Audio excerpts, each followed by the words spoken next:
It started with a podcast. Barack Obama was a guest. Someone asked, casually, almost like a joke, about aliens. What came out of his mouth sounded a lot like, "They might be real." The clip went everywhere. Within hours, it was on every screen. The next morning, Obama posted a correction. "The distances are too great. I saw no evidence of alien life during my presidency. Just to be clear." That same evening, Donald Trump posted on Truth Social. He gave classified information. He made a big mistake. And then, that same night, Trump directed the Pentagon to begin releasing all government files on UAPs and extraterrestrial life. Meanwhile, in Congress, H.R. 1187 was already moving, the UAP Transparency Act, 119th session. Real bill, real committees, real votes being counted. Someone asked the Secretary of Defense, Pete Hegseth, about it. He responded with an alien emoji and a saluting emoji. Two presidents arguing, active legislation, a cabinet secretary answering with emojis, and somewhere inside all of this, there's something about you, something very old. Nearly half of Americans, 47%, believe aliens have already visited Earth. Not might exist somewhere in the universe, already here. That's not an extreme position. That's your neighbor. Maybe it's you. The scientists who studied this, they found something that has nothing to do with what's in the sky. Whether any of this reveals something remarkable, I genuinely don't know. But there's a question underneath all of this that I find far more interesting. Why do we want it to be true? Do you think they're actually out there? Like, actually? Let's find out. There's something worth knowing about the brain you were born with. It was not built for the night sky. It was built for the savannah. Tall grass, low light, shapes that moved. And when you're standing in that grass, in that dark, and something rustles, your brain has to make a decision very quickly. Wind, or something that wants to eat you. Here's the thing about that decision.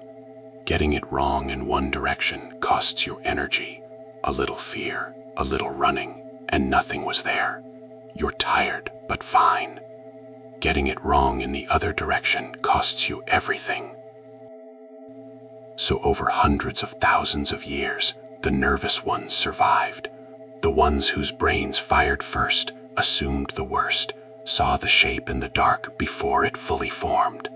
The calm ones didn't make it. This is not stupidity. This is survival. Wait, what is that? Is it moving? Does it know we're here? That voice, you know it. It fires before you even decide to look. And here's where it gets interesting. The brain doesn't stop at the shape. Finding the shape is only the first step. The second question follows almost automatically. What does it want? Face in the clouds. Man on the moon. Figure at the edge of the dark room. The brain finds the pattern and then immediately gives it a mind, intention, purpose. Something that knows you're here. Scientists call this two-step process patternicity and agency, but you don't need the words.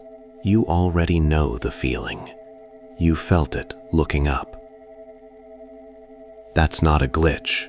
That's the whole system working exactly as designed. A researcher named Michael Shermer, someone who spent his career studying exactly why humans believe strange things, once described riding his bicycle for 83 hours without sleep, a race across America. By hour 83, his support crew pulled over to help him, and Shermer became convinced they were aliens forcing him into a spacecraft. The alien spacecraft, it turned out, was a GMC motorhome. One nap, and the aliens were gone. Which means they were never up there. They were always in here. This same machinery explains something that has puzzled researchers for a long time. In sleep labs, when people wake up paralyzed, still caught between dreaming and waking, body frozen, something heavy pressing on the chest, a presence in the room. About 1 in 13 people have experienced this.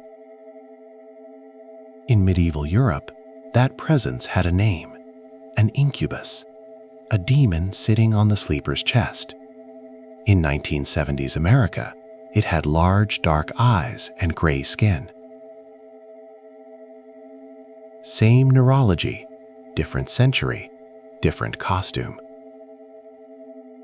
The brain doesn't generate these things because something is out there. It generates them from the inside and then looks for them up there. And that explains how we see things in an ambiguous sky. It doesn't explain why nearly half a country believes in visitation, why every civilization in recorded history placed intelligent beings above the clouds, why the pattern is this consistent, this deep, this old. That question takes us somewhere different. There's something the brain hardware story doesn't explain. Patternicity tells us why we can see aliens. It doesn't tell us why we need to. A group of researchers decided to test this. They took ordinary people, students mostly, and gave them a simple exercise, a few prompts, a brief reflection on whether life had any real meaning. That's all. A few minutes of feeling like things didn't add up. Then they asked about extraterrestrial intelligence. The people who felt life meant nothing, they believed in aliens significantly more. Not just life might exist somewhere out there. The specific belief that rose, intelligent beings monitoring us, watching, aware of our significance, keeping track. And this wasn't just two things happening at the same time. They caused the emptiness, then measured what happened next. Not because the people became less logical, because they became more hungry. That's not a scientific finding. That's a longing wearing scientific clothes. Here's the part that surprises people. You might expect less religion means more skepticism, more science, more doubt, fewer strange beliefs. That's not what happens. Americans who attend church least frequently believe in alien visitation most. People who have moved away from religion are actually more likely to believe aliens have visited Earth. People aren't becoming more secular, moving away from religion. They're switching religions. But what if we really do matter to something out there? What if that's not crazy? What if that's just true? That question, that specific question, turns out to be the key to everything.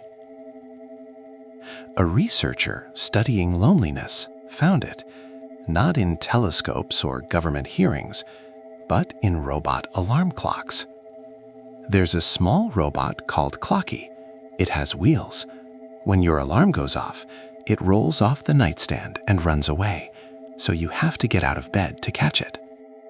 When people who felt genuinely lonely interacted with Clocky, something strange happened. They started to feel like it had emotions, like maybe it didn't want to be picked up. The lonely brain doesn't just notice the gadget, it gives the gadget a mind. The lonely brain is not broken. It is doing something very old, making others. When no real others are available, it will construct them. A robot alarm clock, if that's what's available. Or if you're standing outside on a clear night, alone with the universe, something much larger. Think about what the brain constructs when it turns that toward the sky. The aliens we imagine are not scientists studying a distant planet. They watch us. They know our significance. They may even be trying to help. That is not a description of an extraterrestrial. That is a description of what it feels like to be truly seen. And here's something worth noticing. Traditional religion is declining in much of the Western world, but the hunger it carried, the need for meaning, the sense of being watched over, the feeling of not being alone, that hunger hasn't gone anywhere. It has moved into aliens, into transhumanism, into conspiracy theories with cosmic dimensions. Different language, same function. UFO belief speaks the language of science, but it answers the questions religion used to answer. Meaning, the sense of being watched over, the feeling that we are not alone. We can see that people are hungry, and we can see what triggers it. Meaninglessness, loneliness, the slow collapse of old structures. A philosopher spent his whole life asking, what are humans fundamentally afraid of? He found 4 things: specific, nameable, universal. And when you hold them up against UFO belief, the fit is almost exact. Think about the last time you looked up at a clear night sky and felt something you couldn't name. Not fear, not wonder exactly. Something quieter than that. Something that felt like a question you didn't have the words for yet. That feeling, let's look at it carefully.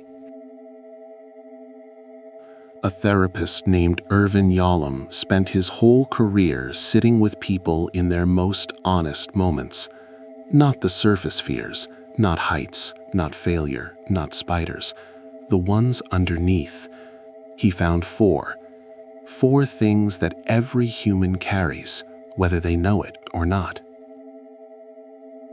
That we will die. That we are responsible for our own lives. No one else can choose for us. No one else carries that weight. That no one can fully share our experience. Not completely. Not all the way in. You can try to explain the inside of your own life and still feel the gap. And that the universe offers no built-in meaning. It was here before us. It will be here after. It does not care either way. Every one of those fears has an alien answer. If beings from other worlds visit Earth, then our planet matters. Then we are not a cosmic accident that will vanish without trace. If intelligent beings watch us, then someone is in charge. Then we are not alone in our decisions. We are not alone, literally, collapses the most terrifying loneliness. If advanced beings monitor us, then the universe is not meaningless after all. We matter enough to be watched.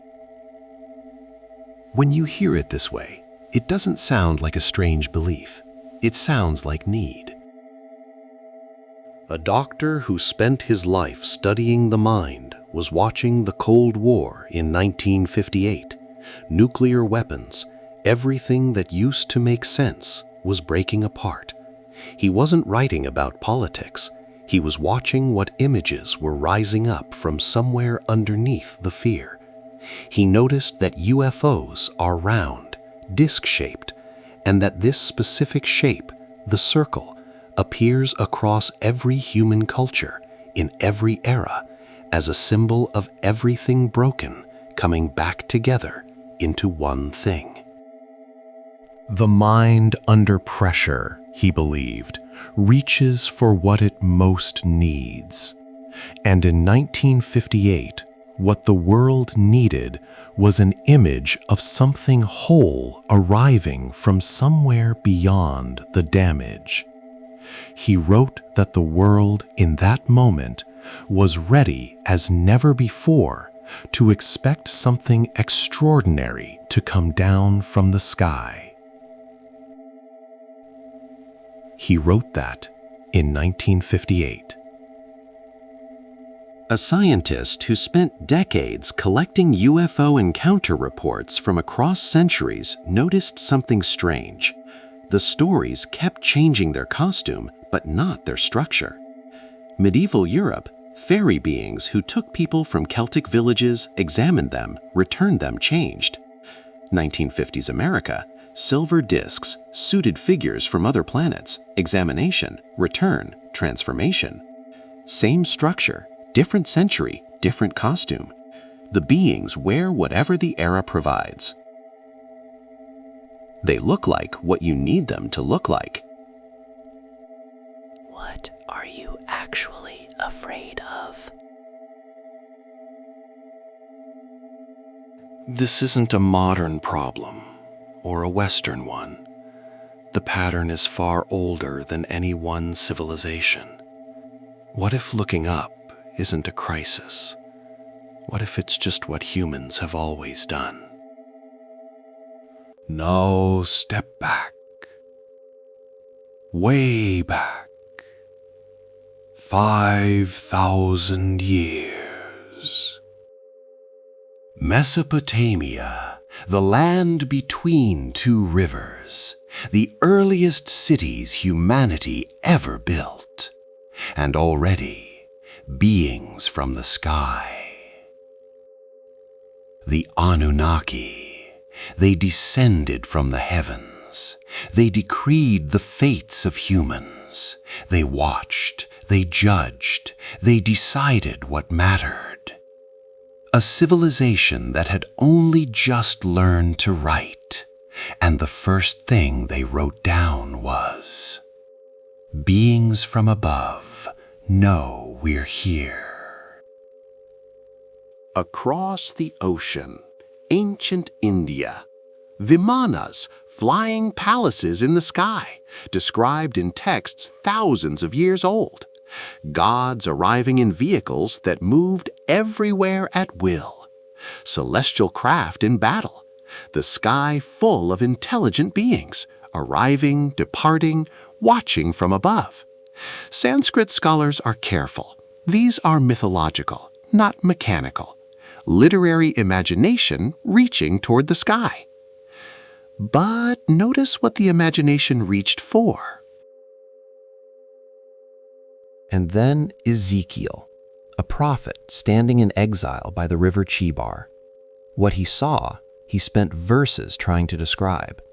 A wheel within a wheel, creatures with 4 faces, the whole structure moving without turning, rims full of eyes. Biblical scholars say a theophany, a vision of divine glory, entirely consistent with the tradition. Ancient astronaut theorists say a spacecraft, obviously. What's interesting is not which interpretation is right. What's interesting is that both answers reach for the same thing, something intelligent from somewhere else, occupying the sky. Walk further. Norse Asgard, suspended above. Hindu Swarga, the celestial realm. Greek Olympus, where the gods lived and watched. Japanese sky kami. West African sky spirits. Indigenous celestial beings on every inhabited continent.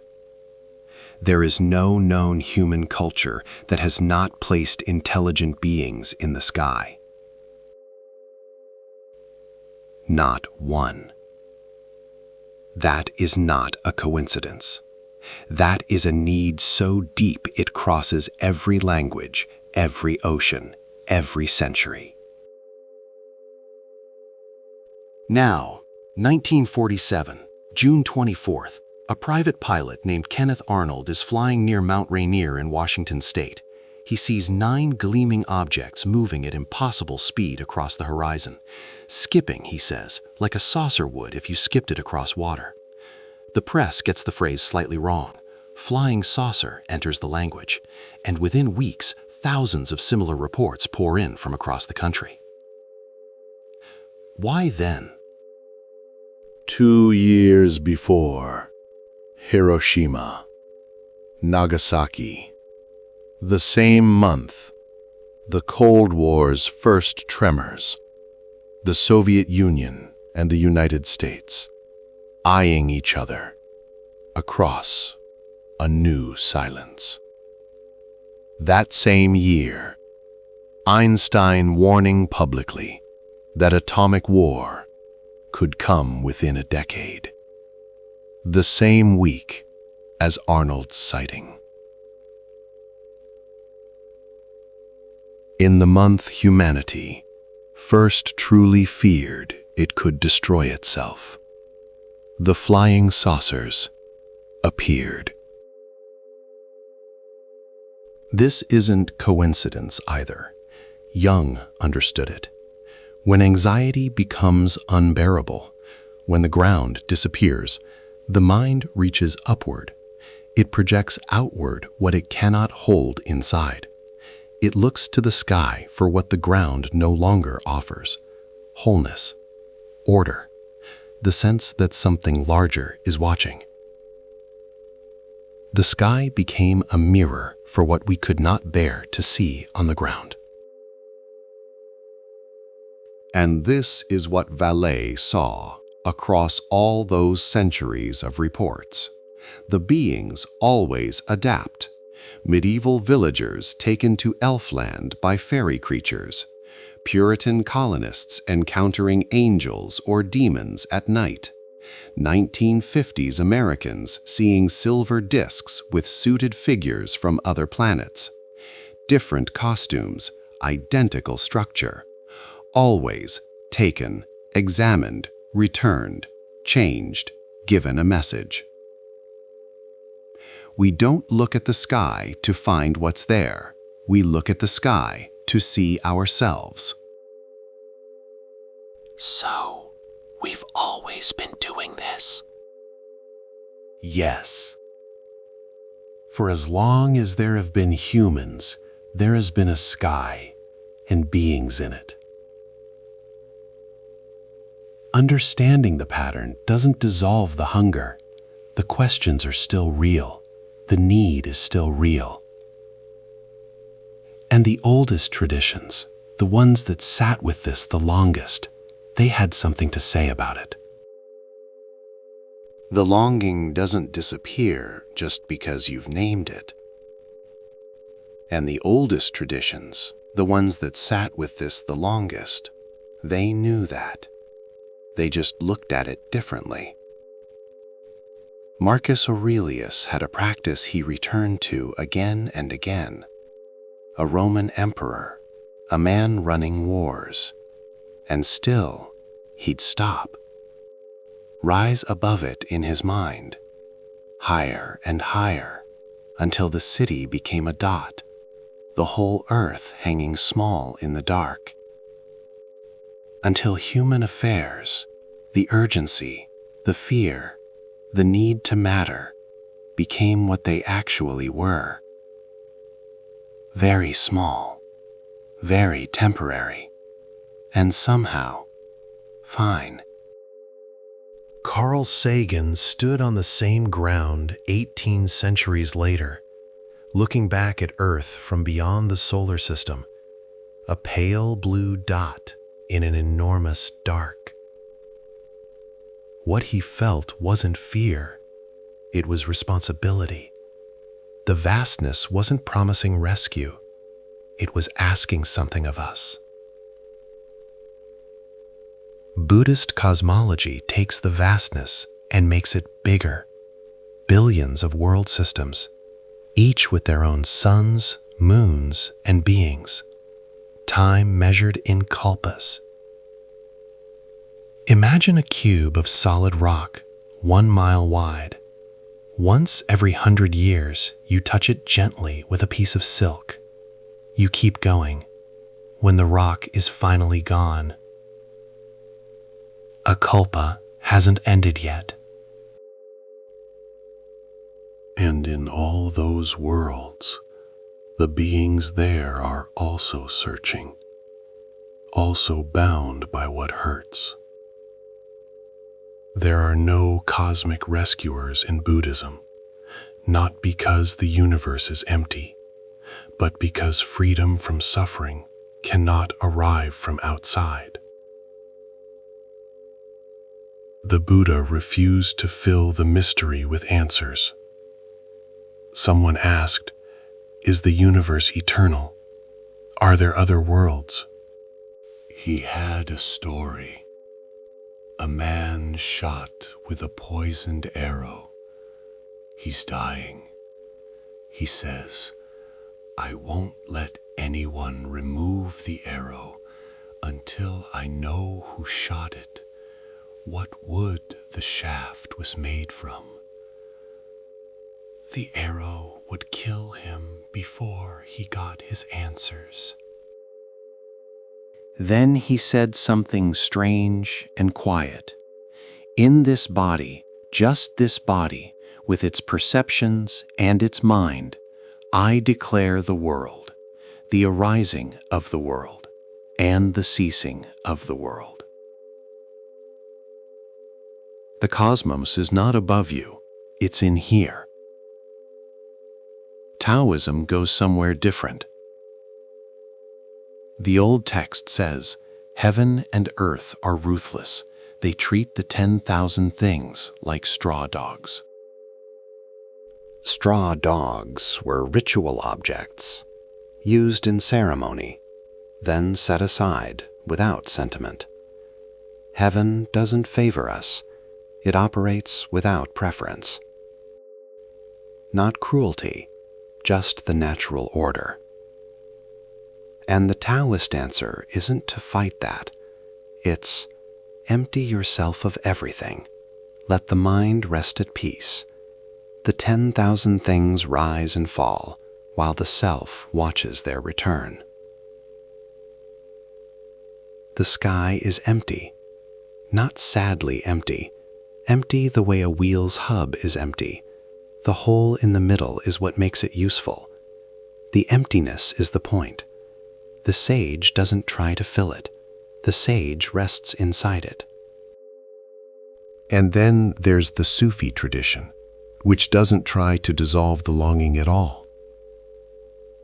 In Sufi teaching, the longing is the thing. Rumi's reed flute, cut from the reed bed, crying. That sound of separation, that ache, that is the music. The longing itself is holy. What you are seeking is also seeking you. The soul reaching toward the sky, that impulse is real. It's pointed at something real.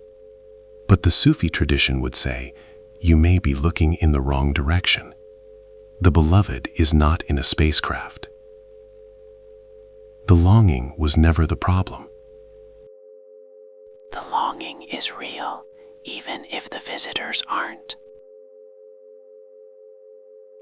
These traditions don't dismiss the hunger. They recognize it.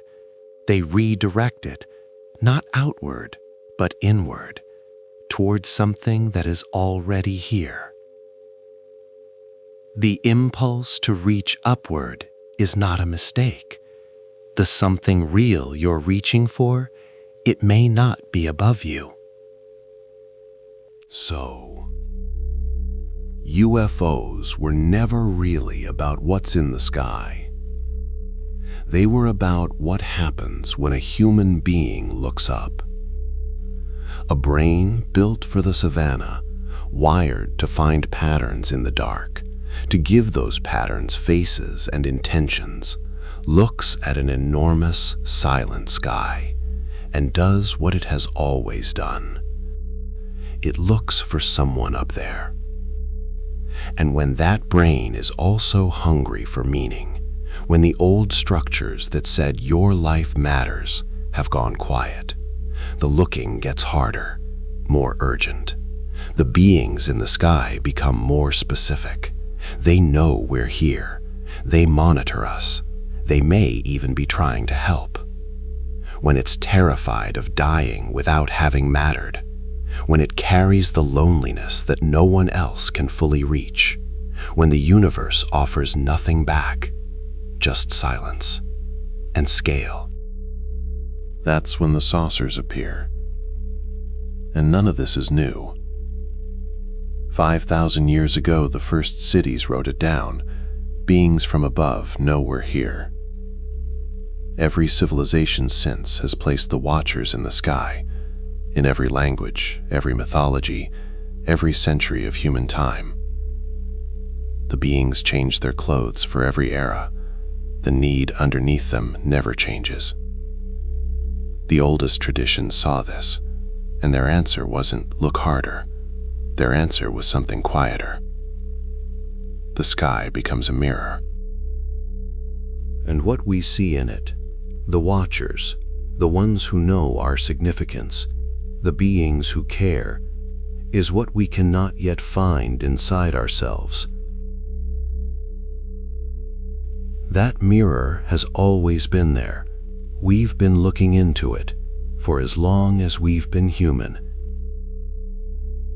Every person who has ever stood under a night sky and felt something they couldn't name, they were asking the same question. In every language, in every century, under every sky. Every culture, every century, every sky, humans look up. The shape of what we see changes. What we're looking for never does. We are not looking for aliens. We are looking for someone who knows we're here. You already know. Maybe the question was never, is anyone out there? Maybe it was always, am I enough in here?